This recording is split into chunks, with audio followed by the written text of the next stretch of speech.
Existe uma imagem que não sai da cabeça de quem a vê pela primeira vez. Um jovem vestindo moletom azul da Puma, jeans, tênis. Uma mochila nas costas. O rosto de quem poderia estar caminhando para a escola, para uma lan house, para o treino de futebol com os amigos. Um adolescente absolutamente comum na aparência, o tipo de pessoa que você passa na rua sem olhar duas vezes, porque há milhões iguais a ele em qualquer cidade do mundo. Mas esse jovem está dentro de um caixão de vidro. Em Assis, na Itália. E seu corpo, mais de 18 anos depois de sua morte, permanece praticamente intacto. Carlo Acutis morreu em 12 de outubro de 2006, com 15 anos de idade, de leucemia fulminante. Não era um menino do século XII que viveu em mosteiro, que nunca usou sapatos, que passou décadas em oração contemplativa afastado do mundo. Era um adolescente do século XXI que jogava PlayStation, que gostava de programar em HTML e Flash, que tinha um cachorro chamado Briciola e 3 gatos, que assistia filmes, que ria alto, que tinha amigos. Que era, em todos os sentidos visíveis da palavra, um garoto normal. E que, por debaixo de toda essa normalidade, vivia uma vida interior de uma profundidade que seus próprios pais, pessoas não particularmente religiosas no começo, demoraram a entender completamente. Que acordava às 6 da manhã por vontade própria para ir à missa, não porque alguém mandava, mas porque queria. Que passava horas na frente do computador não apenas jogando ou navegando, mas construindo uma das obras de evangelização digital mais ambiciosas já realizadas por uma pessoa sozinha. Que distribuía comida e agasalhos a moradores de rua de Milão às escondidas, para que ninguém soubesse, para que o gesto fosse limpo de qualquer necessidade de reconhecimento. Que disse, em algum momento entre os 12 e os 15 anos de vida, uma frase que parece simples mas carrega uma densidade espiritual que aumenta quanto mais você a examina: a tristeza é olhar para si mesmo. A felicidade é olhar para Deus. Esse era Carlo Acutis. Um menino de moletom e tênis que está prestes a se tornar o primeiro santo do século XXI. E a história de como ele chegou até aqui é uma das mais surpreendentes e necessárias do nosso tempo. Carlo Giuseppe Acutis nasceu em 3 de maio de 1991, em Londres, onde seus pais italianos moravam temporariamente. Logo depois, a família voltou para a Itália e se instalou em Milão. Andrea Acutis, seu pai, trabalhava no mundo dos negócios. Antônia Salzano, sua mãe, era uma mulher de família abastada que, por sua própria admissão, era batizada mas não praticante. A religião era um item cultural, não uma força viva em sua vida cotidiana. Foi Carlo quem converteu a própria mãe. Não por sermões. Não por pressão. Por testemunho. Antônia descreveu em entrevistas o espanto crescente de observar o filho, desde muito pequeno, desde antes dos 7 anos, pedindo para ir à missa, rezando o rosário por conta própria, fazendo perguntas sobre Deus que ela não sabia responder. Ela começou a acompanhá-lo para entender o que estava acontecendo. E o que aconteceu foi que ela própria foi encontrando respostas que não havia procurado. Hoje Antônia Salzano Acutis é uma das vozes mais ativas na causa de canonização do filho. Carlo fez sua primeira comunhão aos 7 anos. E foi ali, segundo ele próprio descreveu mais tarde, que algo se encaixou de uma forma que ele não conseguia explicar completamente com palavras, mas que orientou todo o resto de sua vida. A Eucaristia se tornou o centro. Não de forma abstrata ou devocional apenas, de forma concreta, visceral, cotidiana. Ele ia à missa todos os dias. Não nos domingos, não nas festas obrigatórias. Todos os dias. Antes da escola, de manhã cedo, num gesto que ele descreveu como a coisa mais importante que fazia em qualquer dia, mais importante do que qualquer tarefa escolar, qualquer atividade, qualquer compromisso. Ele disse uma vez, com a diretidade tranquila que era sua marca: a Eucaristia é a minha autoestrada para o céu. Mas Carlo não era um menino que vivia separado do mundo enquanto cuidava da própria espiritualidade. Era exatamente o oposto. Ele estava profundamente presente no mundo, curioso sobre ele, engajado com ele, interessado em tudo o que havia nele. Aprendeu a programar computadores praticamente sozinho, por curiosidade e prazer, antes dos 10 anos. Dominava HTML, CSS, linguagens de programação que meninos de sua idade mal sabiam que existiam. Jogava videogame com genuíno entusiasmo, limitando voluntariamente o tempo de jogo para 1 hora por semana, não porque alguém exigisse, mas porque havia decidido que esse era o equilíbrio certo para ele. Assistia a filmes. Lia. Tinha amigos de vários tipos, de várias origens, incluindo colegas de escola que não compartilhavam de sua fé mas que descrevem consistentemente, nos depoimentos que formaram o processo de beatificação, a sensação de que estar perto de Carlo era diferente. Que havia algo nele que não era comum. Que ele te via. Que prestava atenção. Que nunca fazia você sentir julgado. Por volta dos 11 anos, Carlo teve uma ideia que, olhada em retrospecto, parece ao mesmo tempo absolutamente natural para quem ele era e completamente extraordinária para alguém de sua idade. Ele havia lido sobre os milagres eucarísticos, aqueles episódios, distribuídos ao longo da história da Igreja, em que a hóstia consagrada teria se transformado visivelmente em tecido e sangue, em que corpos incorruptos haviam sido encontrados, em que fenômenos inexplicáveis haviam ocorrido em torno da Eucaristia. Havia um livro sobre o tema. Havia registros dispersos em documentos eclesiásticos de vários países. Mas não havia, em nenhum lugar, uma compilação sistemática e acessível dessas histórias. Carlo decidiu fazer essa compilação. Sozinho. Com seus próprios recursos. Na sua mesa de computador, no quarto de um apartamento em Milão. Durante 3 anos, dos 11 aos 14 anos, ele pesquisou, catalogou, fotografou documentos, estabeleceu correspondência com paróquias e dioceses em diferentes países, viajou com os pais para verificar pessoalmente alguns dos relatos, e construiu um site e uma exposição virtual que documentava, com rigor e clareza, os milagres eucarísticos reconhecidos pela Igreja ao longo de 15 séculos de história. Mais de 150 eventos catalogados, em dezenas de países, com fichas individuais contendo a data, o local, as circunstâncias, o estado atual das relíquias, as análises científicas disponíveis. A exposição se chamava Os Milagres Eucarísticos ao Redor do Mundo. Ela existe até hoje online, traduzida para mais de 40 idiomas, visitada por milhões de pessoas desde que foi publicada. E foi inteiramente concebida, construída e alimentada por um adolescente que ainda estava no ensino médio. Carlo não tinha pretensão de provar nada a quem não quisesse acreditar. Ele tinha a intenção de tornar acessível o que estava disperso. De usar a ferramenta que conhecia melhor, a internet, para fazer o que séculos de pregação e catequese nem sempre conseguiram, mostrar, com evidências concretas e verificáveis, que havia algo acontecendo em torno da Eucaristia que ultrapassava a explicação ordinária. Ele chamava a internet de o grande dom de Deus para os nossos tempos, e tratava esse dom com a seriedade de quem entende que todo presente carrega a responsabilidade. Ele disse uma vez, com aquela capacidade que tinha de formular coisas profundas em linguagem direta, todos os meios de comunicação social são como satélites em órbita. Dependendo do ângulo que se apontam, podem iluminar ou escurecer o planeta. Ele havia escolhido o ângulo. E apontou. O Papa João Paulo II, ao tomar conhecimento do trabalho de Carlo, ainda em vida, antes do jovem completar 15 anos, enviou uma bênção especial para o projeto. Era um reconhecimento implícito de algo que a Igreja formalizaria décadas depois, que aqui havia não apenas um menino talentoso, mas um apóstolo de um tipo novo. Alguém que havia entendido que o século XXI precisava de santos que não estivessem com um pé no passado, mas com os 2 pés firmemente plantados no presente, usando as linguagens, as ferramentas e os espaços do presente para fazer o que os santos de todos os séculos haviam feito, apontar para Deus. Mas o trabalho digital era apenas a camada mais visível de Carlo Acutis. A camada que as pessoas podiam ver e documentar e citar.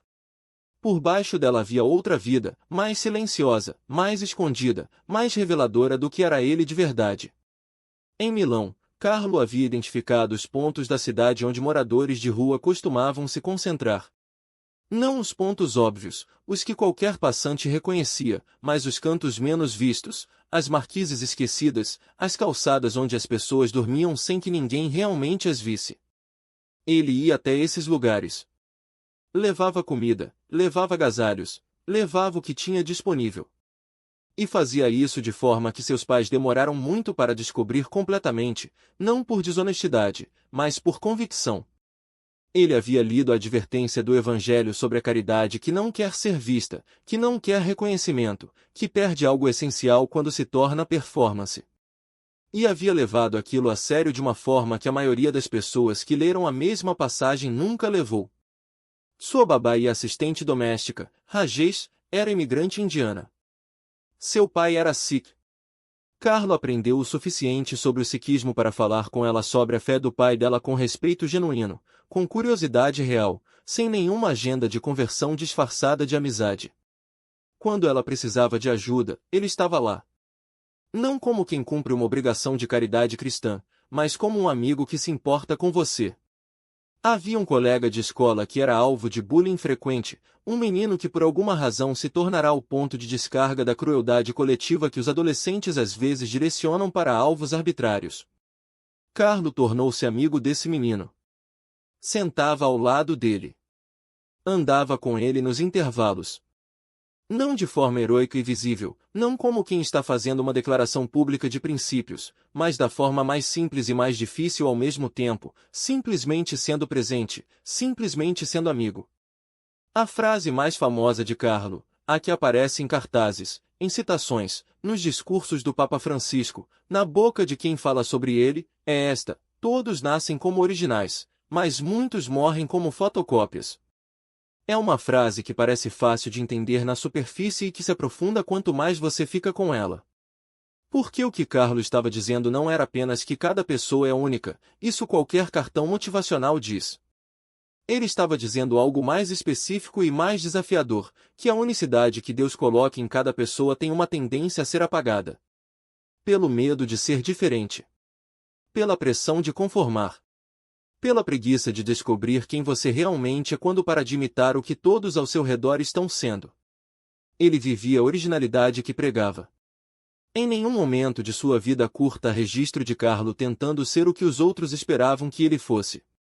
Ele era devoto numa idade em que a devoção é socialmente arriscada. Era caridoso de forma escondida numa cultura que recompensa a caridade visível. Era tecnologicamente competente e usava isso para evangelizar numa época em que a igreja ainda estava descobrindo como lidar com a internet. Era alegre sem ser superficial, sério sem ser sombrio, generoso sem ser performático. Ele era, simplesmente, ele mesmo. Com uma consistência que, em retrospecto, parece sobrenatural, mas que ele próprio descreveria provavelmente como o resultado direto de saber quem era seu centro. Quanto mais Eucaristia recebemos, mais nos tornamos como Jesus, para que nesta terra andemos um pedaço do paraíso. Era o que ele acreditava. E era o que ele vivia. Há um detalhe nessa história que precisa ser contado com cuidado, porque é ao mesmo tempo o mais humano e o mais misterioso de tudo. Em algum momento entre os 14 e os 15 anos, os registros não permitem datar com precisão, Carlo fez uma declaração em vídeo, diante da câmera, que só seria completamente compreendida depois de sua morte. Ele olhou para a câmera e disse que não tinha medo de morrer. Que o que temia era não viver plenamente. E que, quando sua hora chegasse, estaria pronto. Ninguém ao seu redor interpretou aquilo como uma profecia. Era um adolescente falando sobre fé e sobre morte da forma abstrata com que adolescentes às vezes falam sobre coisas que parecem distantes. Mas há quem, revisitando esse material depois do que aconteceu em outubro de 2006, não consiga não sentir que havia ali algo mais do que abstração. Em setembro de 2006, Carlo Acutis começou a se sentir mal. O cansaço incomum, as dores que não passavam, os sintomas que pareciam de uma gripe mas duravam mais do que deveriam. Os pais levarão-no ao médico. O diagnóstico chegou rápido e foi devastador: leucemia linfoblástica aguda, de progressão extremamente rápida. Em questão de dias, o que parecia um cansaço passou a ser uma emergência médica de alta complexidade. Carlo foi internado. E no hospital, fez algo que as enfermeiras e médicos que testemunharam descreveram depois com uma unanimidade que impressiona: ele não reclamou. Não demonstrou amargura. Não fez a pergunta que seria absolutamente compreensível: por que eu? Por que agora? Por que com 15 anos? Em vez disso, ele ofereceu seu sofrimento. Disse, com aquela calma que era sua marca, que oferecia tudo o que estava passando pelo Papa e pela Igreja. Que se Deus queria usar aquela dor para algo, que usasse. Não era resignação passiva. Era uma escolha ativa, a mesma escolha que havia feito em relação a cada aspecto de sua vida, agora aplicada à circunstância mais difícil. A escolha de ser, mesmo ali, mesmo assim, original. De não se tornar fotocópia do sofrimento ressentido. De permanecer quem era até o fim. Carlo entrou em coma em 11 de outubro de 2006. Morreu na manhã de 12 de outubro, com 15 anos e 5 meses. Seu corpo foi velado em Milão e depois transportado, a pedido da família e das autoridades eclesiásticas, para Assis, a cidade de Francisco, o santo que Carlo mais admirava, aquele que havia também encontrado Deus de forma completamente radical e completamente alegre ao mesmo tempo. Em Assis, Carlo foi sepultado. E ali permaneceu até que chegou o momento de contar o resto da história. Há um milagre que preciso te contar. Um milagre específico, ocorrido a milhares de quilômetros da Itália, que foi o ponto de virada para que Carlo Acutis fosse beatificado. E há um detalhe nesse milagre, sobre quem ele escolheu curar e por quê, que é ao mesmo tempo inexplicável e perfeitamente consistente com quem Carlo foi em vida. O milagre ocorreu no Brasil. Em Campinas, no estado de São Paulo. Em 2013, um menino chamado Matheus Viana, com 6 anos de idade, foi diagnosticado com uma malformação pancreática rara que causava episódios de hipoglicemia severa. A condição era grave o suficiente para colocar em risco sua vida de forma recorrente, e os médicos não tinham um caminho claro de tratamento que garantisse resolução permanente. A família de Matheus era devota e havia tomado conhecimento de Carlo Acutis por meio de uma exposição sobre os milagres eucarísticos, aquela mesma exposição que Carlo havia construído sozinho em seu computador em Milão. Começaram a rezar pela intercessão de Carlo. E então, de forma que os médicos que acompanhavam o caso documentaram e não conseguiram explicar pelos protocolos da medicina disponível, a condição de Matheus foi resolvida. Os exames que deveriam mostrar a malformação passaram a mostrar um pâncreas saudável. Os episódios de hipoglicemia cessaram. O menino, que havia sido preparado para uma vida de limitações médicas severas, estava curado. O Vaticano abriu o processo de investigação do milagre. Médicos independentes, sem ligação com a Igreja, analisaram os exames e os prontuários. O parecer, concluído após anos de análise, foi de que não havia explicação médica satisfatória para o que havia ocorrido. O milagre foi reconhecido. E em 10 de outubro de 2020, numa cerimônia na Basílica de São Francisco em Assis, com a pandemia de Covid-19 limitando o número de presentes, mas transmitida ao vivo para o mundo inteiro, Carlo Acutis foi beatificado pelo Papa Francisco. Por que Carlo escolheu um menino brasileiro? É uma pergunta que não tem resposta verificável, não existe forma de interrogar um beato sobre suas escolhas de intercessão. Mas há quem observe, com aquela mistura de fé e percepção que caracteriza as reflexões sobre a vida dos santos, que Carlo em vida era exatamente o tipo de pessoa que prestava atenção nos menores, que se importava com os esquecidos, que ia atrás dos que estavam nas margens. E que um menino de 6 anos numa cidade do interior do Brasil, filho de uma família sem conexões ou poder ou visibilidade, é exatamente o tipo de pessoa para quem Carlo, em vida, teria olhado. A beatificação foi o começo do fim do processo.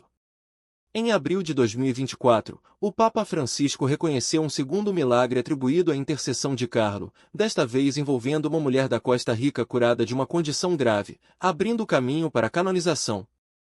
Carlo Acutis está prestes a ser declarado santo. O primeiro santo nascido no século XX a ser canonizado pelo processo completo de investigação moderna. O santo do moletom, do tênis, do videogame, do HTML e da missa diária às 6 da manhã. Em 2019, o túmulo de Carlo em Assis foi aberto para o processo canônico de exumação, um procedimento padrão nos processos de beatificação, que permite verificar o estado do corpo e preparar as relíquias que a tradição da Igreja prevê.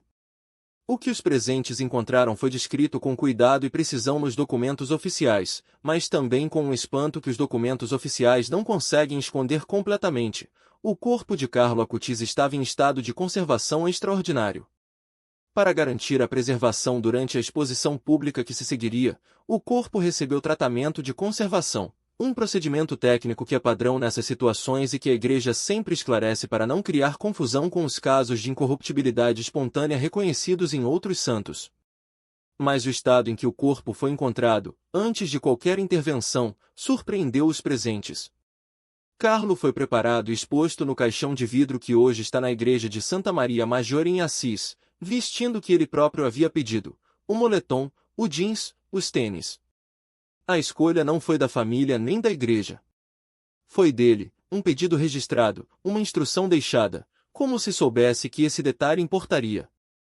Como se entendesse que parte do que ele tinha a dizer ao mundo seria dito pela imagem de um adolescente vestido como adolescente, num caixão de santo.